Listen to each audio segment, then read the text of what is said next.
Good afternoon everyone. हाँ भाई, first year. तो हम लोग बात कर रहे थे अमीबा के बारे में, है ना।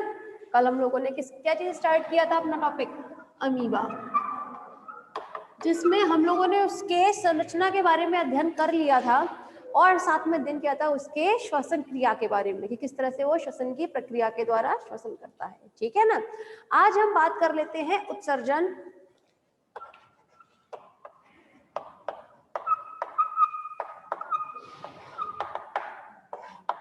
क्लास, जब हम बात करें उत्सर्जन की, ठीक है ना, तो अमीबा में उत्सर्जन जो है इसमें भी जैसे रेस्पिरेशन पढ़ा था ना, श्वसन की प्रक्रिया, सिमिलरली मतलब इसी तरह से उत्सर्जन भी अमीबा में कुछ इस प्रकार से होगा। किस विधि से होता है उसमें? विसरण विधि से।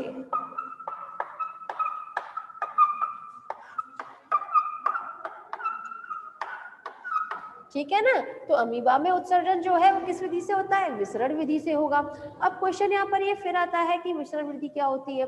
तो विसरण विधि हमारी कहती है ज्यादा सांद्रता से कम सांद्रता की ओर।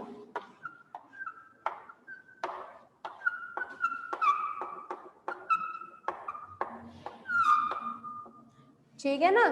तो यहाँ पर भी क्या होगा? विसरण विधि से उत्सर्जन होगा। कैसे होगा भाई? ये रहा आपका अमीबा।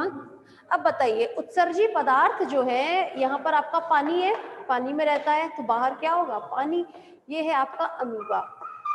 तो आप बताइए कि उत्सर्जित पदार्थ जो है वो इसके शरीर में ज्यादा होंगे या बाहर ज्यादा होंगे? तो ऑब्वियसली सी बात है, वो शरीर में, अमीबा में ज्यादा होंगे उत्सर्जित पदार्थ, है ना। तो क्या कहती है विसरण विधि? ज्यादा सांद्रता से कम सांद्रता की ओर। तो उत्सर्जी पदार्थ जो है ना वो ज्यादा से कहाँ चले जाएंगे? कम सांद्रता की ओर विकसित हो जाएंगे। ठीक है ना। तो इस प्रकार से अमीबा में क्या होता है? उत्सर्जन होता है। ठीक है, चलिए आगे बात करते हैं हम।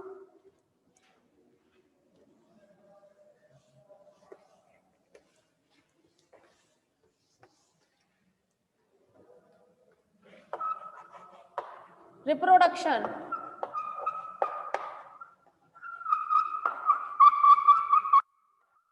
मतलब प्रजनन। क्लास देखिए, जब हम बात करें अमीबा में प्रजनन के बारे में, ठीक है, तो इसमें प्रजनन जो है ना वो बहुत ही स्पेशल टाइप की प्रक्रिया के द्वारा होता है। जैसे अगर कभी गलती से आपका ये अमीबा है, ठीक है, यहाँ पे न्यूक्लियस है, इसे हम कितने भी भागों में बांट दें, ठीक है, तो जिस ऐसा कोई पार्ट जिसमें ऐसे हमने कट किया है, ठीक है, कि जितने भी भाग में ये केंद्रक आया होगा, ठीक है, भले ही थोड़ा सा केंद्रक आए, ठीक है, तो जितने केंद्रक में डिवाइड हुआ होगा वो अपने आप में एक अलग अमीबा बना लेता है।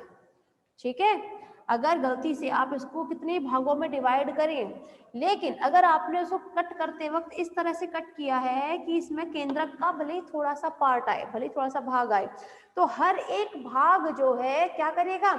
एक नया अमीबा बना लेगा। लेकिन अगर आपने उसे एक नॉर्मल इस तरह कट किया है कि इसमें कोई भी केंद्रक नहीं है, ठीक है, तो इस प्रक्रिया में सिर्फ और सिर्फ ये वाला जो होगा, ठीक है, यही अमीबा एक नया अमीबा बनाएगा, ये वाला पोर्शन जो है वो खराब हो जाएगा। क्यों? क्योंकि इसमें केंद्रक का अभाव है, इसलिए। ठीक है, अब हम बात कर रहे हैं अगर रिप्रोडक्शन की, प्रजनन की, तो अमीबा में जो प्रजनन होता है क्लास, वो हर आधे घंटे में हो जाता है। ये हमेशा 1 से 2 जो है वो बाइनरी फ्यूजन के द्वारा होगा इसमें, ठीक है ना, द्विविखंडन विधि जो बोलते हैं ऐसे हम। इसमें क्या होता है? उसमें हर आधे घंटे में अमीबा जो है वो बढ़ जाता है। बढ़ने से मतलब वो प्रजनन कर लेता है। इसीलिए कहा जाता है कि अमीबा जो है वो कैसा है? एक तो अमर है। अमर मतलब कि वो कभी नहीं मरता। क्यों? क्योंकि इसको आप कितने भागों में डिवाइड करोगे तो थोड़ा बहुत भी अगर केंद्रक आ जाता है उसमें तो वो एक नया अमीबा बना लेगा। ठीक, और दूसरी बात क्या होती है खासियत, कि ये कहा जाता है कि अमीबा जो है वो कभी भी बूढ़ा नहीं होता, है ना। क्यों? क्योंकि वो आधे घंटे में प्रजनन कर लेता है द्विविखंडन विधि से, है ना। तो इसलिए ये दो बातें हमेशा किसके बारे में बोली जाती हैं? अमीबा के बारे में बोली जाती हैं। ठीक है, तो यहाँ कंप्लीट होता है अमीबा आपका। अब हम बात कर लेते हैं, अच्छा गमन तो आप जानते ही होंगे, गमन, जब हम बात करें गमन, गमन की, गमन मतलब लोकोमोशन, अमीबा एक जगह से दूसरी जगह किस विधि से जाता है, ठीक है। तो अमीबा जो है उसकी गति को हम स्पेशल नाम देते हैं, जिसे हम बोला जाता है अमीबीय गति, ठीक है। ये गति बहुत स्पेशल टाइप की गति होती है, अमीबीय गति, अमीबॉइड मूवमेंट जिसे हम इंग्लिश में बोलते हैं। क्यों क्यों हम इसे बोल रहे हैं, कि विशिष्ट प्रकार के गमन है ये, क्योंकि अमीबा में लोबोपोडिया बनते हैं, मतलब कूटपाद का निर्माण होता है इसमें, है ना। कूटपाद आपको किसी और में देखने को नहीं मिलेंगे अमीबा को छोड़कर, ठीक है। तो इस कंडीशन में क्या होता है, इसे हम क्या बोलते हैं, बहुत ही स्पेशल टाइप का गमन के नाम से इसे हम जानते हैं, ठीक। चलिए अब आपका नया एनिमल स्टार्ट करते हैं क्लास।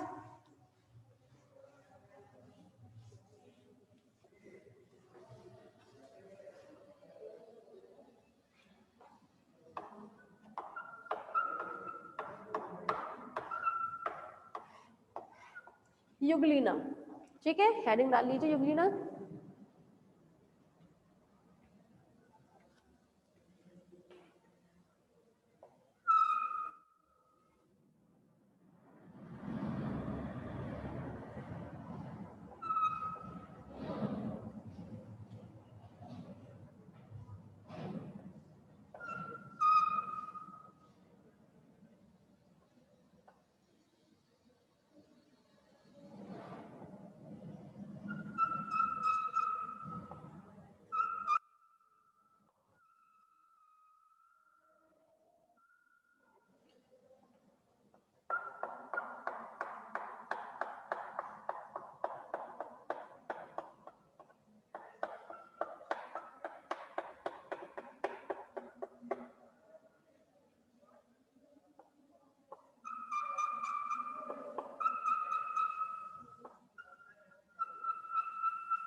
हाँ भाई,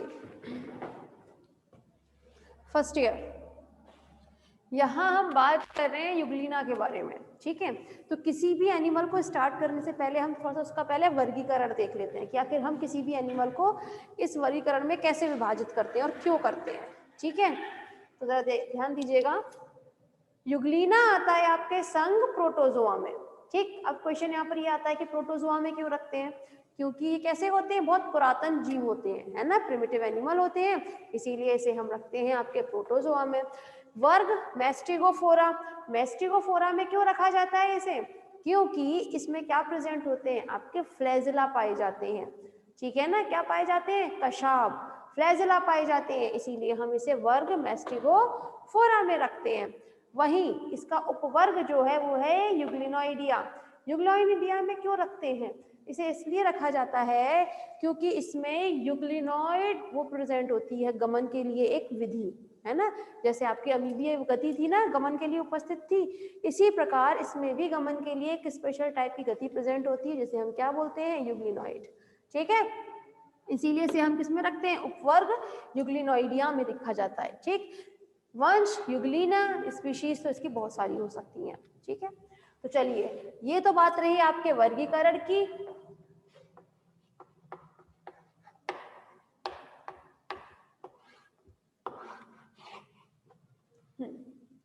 अब हम बात कर लेते हैं थोड़ा सा इस युग्लिना के बारे में।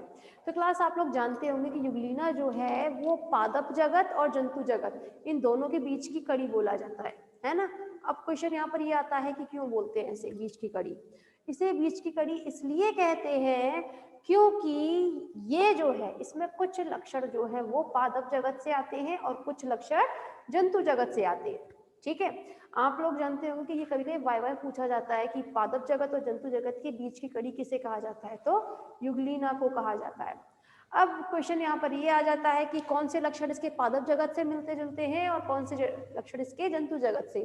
तो इसके सभी लक्षण जंतु जगत से मिलते हैं सिर्फ एक लक्षण को छोड़कर, वो है कि ये प्रकाश की उपस्थिति में अपने लिए भोजन स्वयं बना लेता है, ठीक है ना। प्रकाश संश्लेषण की विधि के द्वारा क्या करता है, ये अपने लिए भोजन स्वयं बना लेता है, मतलब ये ऑटोट्रॉफ होता है। क्या होता है, ऑटोट्रॉफ होता है, ठीक है ना। तो इसमें अब प्रकाश संश्लेषण की विधि करने के लिए हमें किस किस चीज की जरूरत होती है, एक तो आपके सन रेज की, और सबसे स्पेशल चीज होगी वो है क्लोरोप्लास्ट। किस चीज की जरूरत होती है, क्लोरोप्लास्ट। तो ये संरचना जो आप देख रहे हैं दिस इज अ क्लोरोप्लास्ट, ठीक है। ये बात रही नॉर्मल सी। वहीं जब हम बात करें इसकी लंबाई की, तो युग्लिना जो है वो होता है अप्रोक्स 0.1 mm लंबा। युग्लिना ज्यादा लंबा ना होते हुए सिर्फ 0.1 mm लंबा होता है, ठीक है। और इसके दो सिरे होते हैं, एक सिरा थोड़ा सा ब्लंट होता है, मतलब थोड़ा सा गोलनुमा भूंथरा टाइप का इसका एक सिरा होता है, और एक सिरा जो है वो थोड़ा नुकीला होता है, ठीक है। तो ऐसे ही दो सिरे मिल रहे हैं, एक तो थोड़ा सा राउंडेड शेप में है, थोड़ा भूंथरा है, वहीं दूसरा जो है थोड़ा नुकीला सिरा है। तो इन्हीं के बेसिस पर इसे हम दो नाम दे देते हैं। ये जो आगे का भाग है इसे हम बोलते हैं अग्रभाग, है ना, एंटीरियर पोर्शन, और ये नुकीला जो भाग होता है इसे हम बोलते हैं पोस्टीरियर पोर्शन या फिर पश्च भाग, ठीक है। जब हम बात करें इसके अग्रभाग की क्लास, तो इसका जो अग्रभाग है इसमें से एक फ्लैजिला निकलता है। क्या निकलता है, एक कशाब निकलता है। ये कशाब देख रहे हैं आप, फ्लैजिला, ठीक है। तो फ्लैजिला निकलता है। अब क्वेश्चन यहाँ पर ये आता है कि फ्लैजिला जो है, आप लोगों ने पढ़ा होगा इसके एक्सोनीम के बारे में। एक्सोनीम जानते हैं ना आप लोग, इसकी व्यवस्था कौन सी होती है, अरेंजमेंट कौन सा पाया जाता है। तो इसके फ्लैजिला में भी 9+2 अरेंजमेंट पाया जाता है। कौन सा होता है, 9+2 व्यवस्था पाई जाती है। अब फिर से यहाँ पे हमारा क्वेश्चन आ चुका है, 9+2 व्यवस्था क्या होती है, बताएं।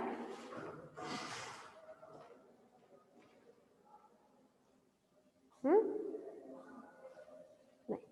कोई बात नहीं, नहीं आता कोई बड़ी बात नहीं है, बच्चे हो सीखोगे तभी आएगा ना। बस थोड़ा जल्दी बता दिया करो मुझे, मैं थोड़ा जल्दी बता दूं। देखो, जब हम बात करें यहाँ पर 9+2 व्यवस्था की क्लास, तो जरा ध्यान दीजिएगा, इसका ये कशाब जो होता है, इसके फ्लैजिला में कुछ माइक्रोट्यूब्यूल पाए जाते हैं। क्या पाए जाते हैं? सूक्ष्म नलिकाएं, ठीक है, जिन्हें हिंदी में हम क्या बोलते हैं? सूक्ष्म नलिकाएं। जब आप इनका टीएस सेक्शन लोगे ना, तो इसमें सूक्ष्म नलिकाएं आपको बहुत क्लियर दिखाई देंगी। तो वो जो सूक्ष्म नलिकाओं का जो अरेंजमेंट होता है, जो व्यवस्था होती है, उसी के आधार पर हम कहते हैं कि इसमें 9+2 व्यवस्था है। अब वो किस प्रकार की होती है, जरा ध्यान दीजिएगा। वैसे मैंने स्टार्टिंग में भी बताया था जब पेपर स्टार्ट किया था उस वक्त, क्योंकि ये क्वेश्चन मोस्टली आता है, ठीक है, कि 9+2 व्यवस्था क्या है। कभी कभी तो वाइवा में पूछ लिया जाता है, तो ये जनरली कशाब में पाई जाएगी, ठीक है।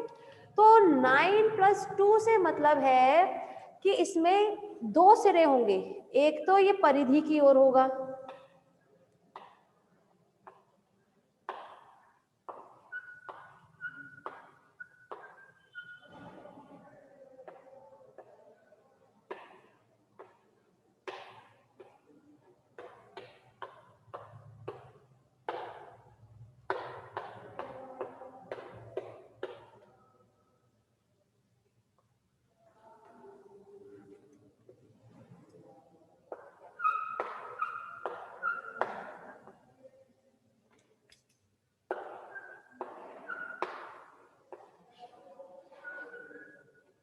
देखिए, जब आप इन कशाब का टीएस सेक्शन लेते हैं, तो इसमें जो सूक्ष्म नलिकाएं दिखाई देंगी फर्स्ट ईयर, वो कुछ इस प्रकार से दिखाई देंगी, ठीक है, जिनमें से मैंने बताया है क्या होती है व्यवस्था, 9+2। तो ये 9 जो है, ठीक है, ये सूक्ष्म नलिकाएं होती है इसकी परिधि की तरफ। ये जो कशाब है ना, इसकी परिधि की तरफ होती है 9। काउंट कीजिए, 1 2 3 4 5 6 7 8 9, ठीक है। वही 2 जो है वो होती है इसके केंद्र में, ठीक है, केंद्र में कितनी होती है? 2, और परिधि की तरफ होती है 9, ठीक है। इसीलिए इसे हम क्या बोलते हैं? परिधीय सूक्ष्म नलिकाएं और केंद्रीय सूक्ष्म नलिकाएं, ठीक है। वही अब ध्यान दीजिएगा, मैंने यहाँ पर ये 2-2 करके बनाए जोड़े में, है ना, तो मैं इन्हें तो 1 काउंट कर रही हूँ, 1 2 3, और ये भी तो मैंने जोड़े में ही बनाया है, मगर इन्हें मैं 2 काउंट कर रही हूँ। ये तो काउंट कर रही हूँ ना 2, लेकिन एक्चुअली इन्हें काउंट इस तरह करते हैं। क्यों करते हैं, ध्यान दीजिएगा। ये जो परिधि की तरफ होते हैं ना 9+2, है ना, सूक्ष्म नलिकाएं, ये हमेशा डबलेट फॉर्म में रहती हैं। डबलेट फॉर्म मतलब हमेशा डबल, ठीक है ना। तो ये हमेशा कैसी रहती हैं? डबलेट फॉर्म में होती हैं। तो इसीलिए इन्हें हम किस तरह से बोलते हैं? 1 2 3, इस तरह डबल के उसमें, ठीक है, पेयर में गिनते हैं। लेकिन ये जो केंद्र की तरफ होती हैं सूक्ष्म नलिकाएं, ये डबलेट ना होकर सिंगलेट होती हैं, सिर्फ सिंगल होती है, एक एक, ठीक है ना। इसीलिए इसे हम क्या बोलते हैं? 1 और 2, ठीक है ना। इनके ऊपर एक आवरण चढ़ा रहता है, ये 60 mm, मतलब 60 एंगस्ट्रॉम एंड 50 एंगस्ट्रॉम का, ये कुछ इस तरह से इन दोनों पर ही रहता है। और सिमिलरली इस पर भी देखें, देख सकते हैं आप, है ना। तो मैंने एक आवरण चढ़ाया हुआ है ना। तो कहने की बात ये है कि 9+2 व्यवस्था जो है वो किसमें प्रेजेंट होगी? आपके इस कशाब में, फ्लैजिला में, ठीक है। तो उसमें किस टाइप का अरेंजमेंट देखने को मिलेगा? 9+2। अब तो क्लियर है 9+2? गुड। देखिएगा क्लास, इस कशाब पर क्या उपस्थित होती है? कुछ छोटे छोटे रोम लाइक स्ट्रक्चर प्रेजेंट होते हैं, जिन्हें हम बोलते हैं मैस्टिगोनीम। क्या कहते हैं? मैस्टिगोनीम, ठीक है। इन्हें हिंदी में भी आप मैस्टिगोनीम ही लिखिएगा, ठीक है। अब हम आ जाए इसके अग्रभाग की तरफ। तो इसका जो अग्रभाग होता है, इस ये हमेशा एक अंदर की तरफ एक रिजर्वॉयर, एक आशय में जाकर खुलता है, ठीक है। इसका जो मुख है, जिसे हम क्या बोलते हैं? साइटोस्टोम। इसके मुख को क्या बोला जाता है? साइटोस्टोम।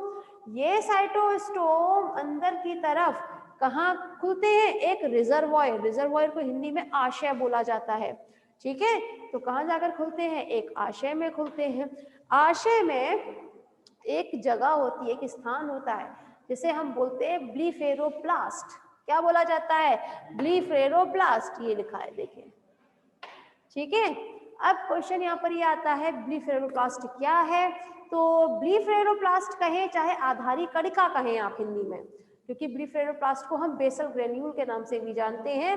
तो ये जो आधारी कणिका होती है क्लास, इसी में से ये जो आपने फ्लैजिला देख रहे हैं ना, इतना बड़ा फ्लैजिला, तो इसकी उत्पत्ति जो है वो इसी बेसल ग्रेन्यूल से होती है।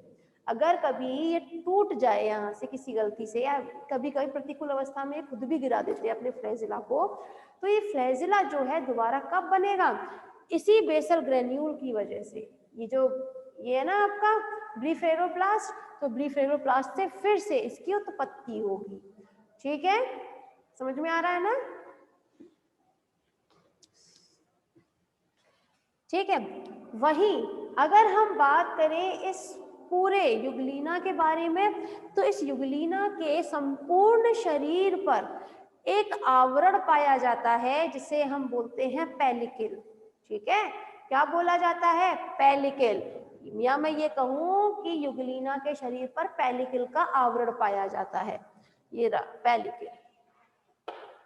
ठीक है, वही पेरिकल हो चुका है आपका। ये पेरिकल जो है ना, थोड़ी सी हार्ड स्ट्रक्चर होता है, मतलब ये इसे किसी भी अवस्था में इसको बदलने नहीं देता है। जैसे आप लोगों ने देखा अमीबा में, उसमें तो कभी भी कहीं से भी कूटपाद बन जाता था, वो सब चीज ये पेलिकल का आवरण जो है वो उसको नहीं करने देता है।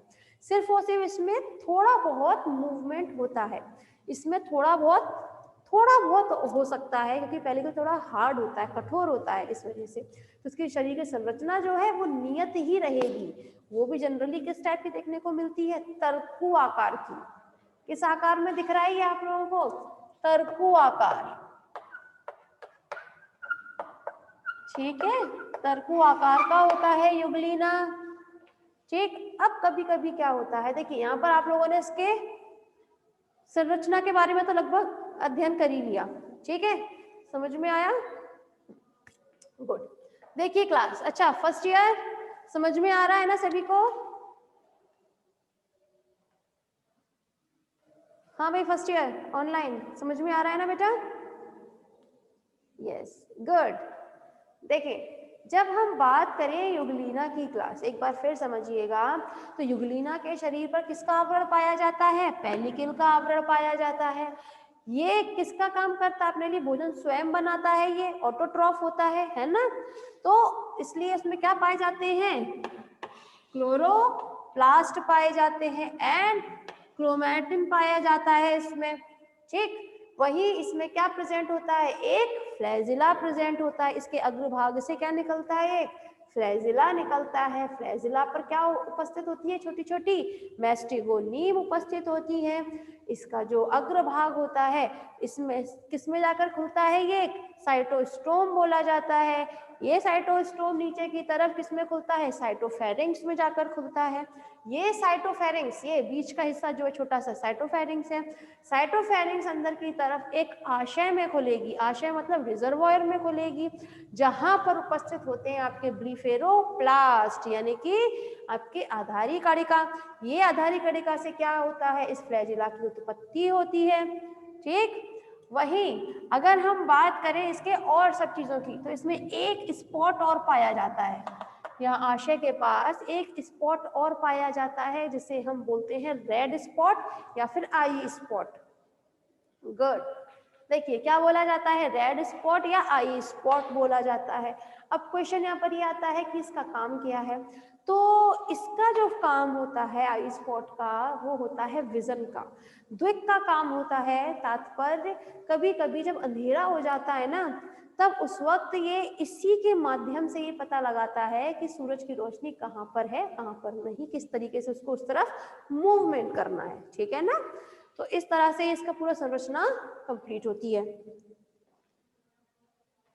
चलिए फर्स्ट ईयर आप लोग जरा रिविजन करें प्लीज।